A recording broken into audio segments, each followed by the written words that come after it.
And I mean, I certainly don't like performing and saying, wow, that one spot over there, that looked really good. Like, oh my goodness. Well, I haven't done my work. They're not supposed to know that. They're supposed to say, wow, I like that one area or whatever, but if it's real obvious, that's a whole lot more difficult and it's not good. And also some things are more important than others.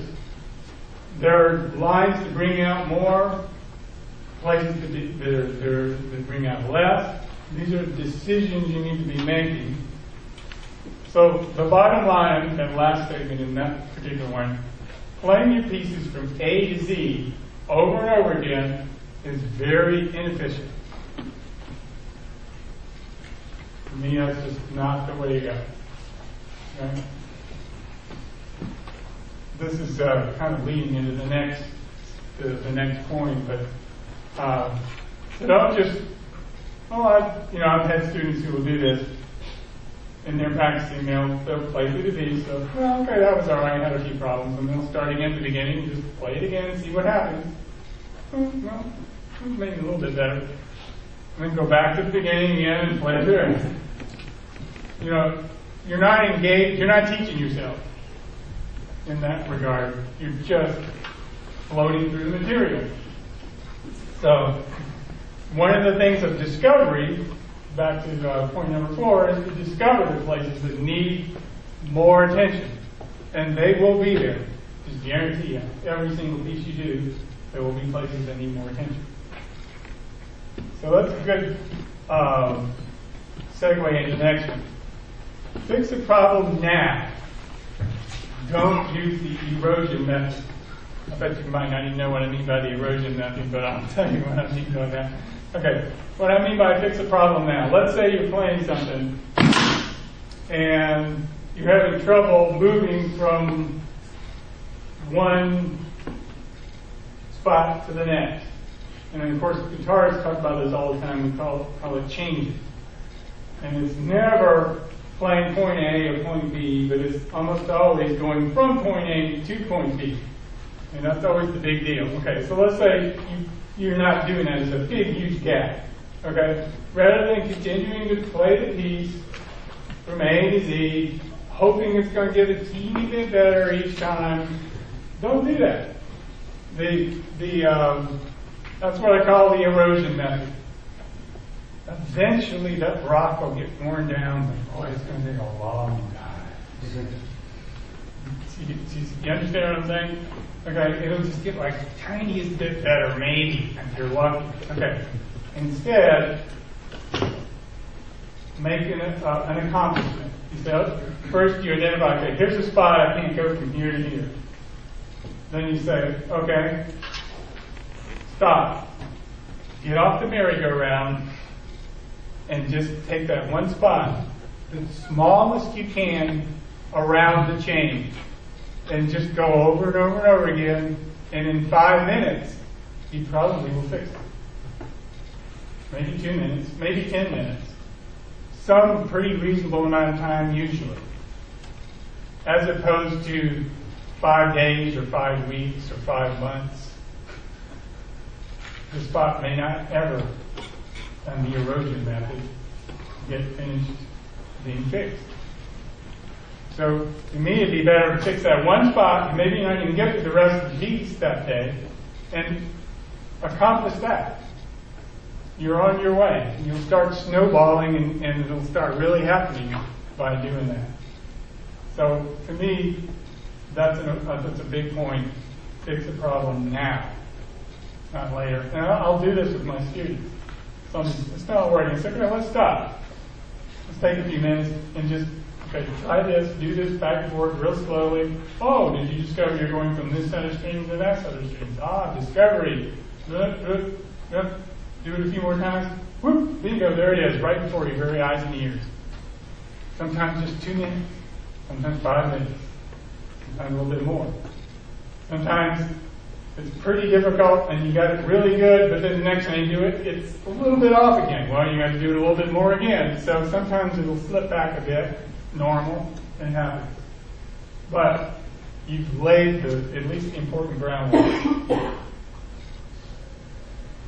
another very catchy little adage: the shortest pencil is better than the longest memory. Older you get, boy, the more true that's become. Never be without a pencil in practice. At home I have it's attached to the stand. There's one in the case for wherever I go, for rehearsal or whatever. Well, that's a pen, but that's in case someone tells me something and I have to remember it. Like I said, I mean, but in music, never use ink. Always use pencil. One of the signs I like when the student comes in is they've done something on their music in pencil. If it's totally clean, I go, what have you been doing? Have you been working with the piece? Have you been discovering what there is and then noting that? Like if there's a stationary finger or a guide finger, did you draw in the line between the two notes so you see it?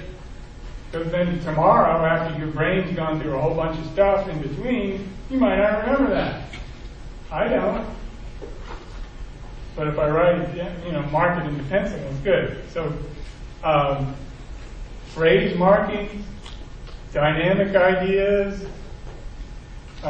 fingerings, all that stuff. Love to see things just marked up like crazy. Very, very important. So have a pencil.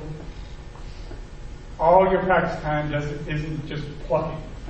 It could be marking. Because you're going to save yourself time in the long run by marking the stuff in. It's a process.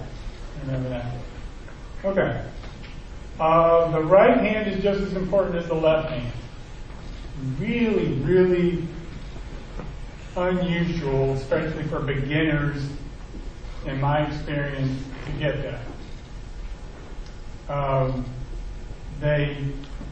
You're so focused on the notes and where they are, where the stopping is, what's happening over here. And the right hand is more complicated than you may think. And it's a lot more than up or down, or other kinds of things that other instruments do.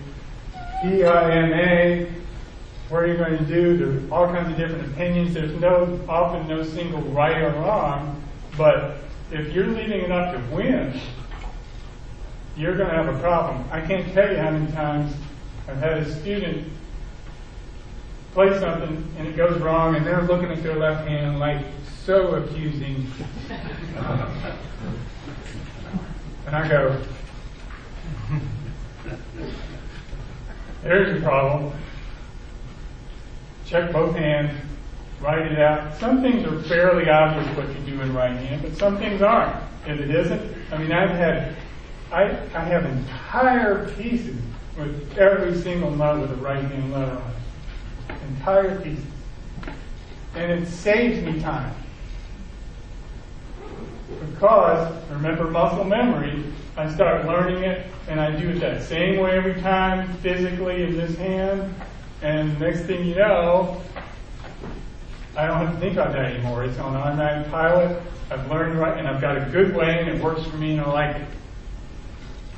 It's well worth it. Highly recommend a lot more right-hand orientation, writing it down. It's a good exercise to start doing that on more of your pieces, even if you do think it's obvious. Do it.